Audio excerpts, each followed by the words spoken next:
earthquake safety. The do's and don'ts. Here are several home videos to help us understand the do's and don'ts of earthquake safety. Always be attentive to your surroundings.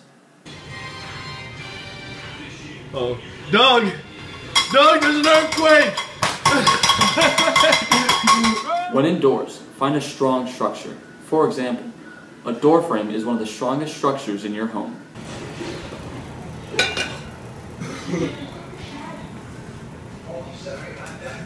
If you're outdoors and an earthquake occurs, find an open area. Do not try to find a structure to stand underneath. Oh! Oh!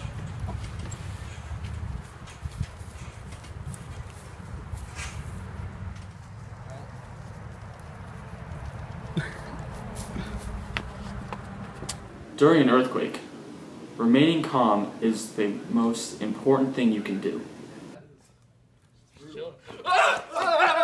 However, sports may be more important than your safety.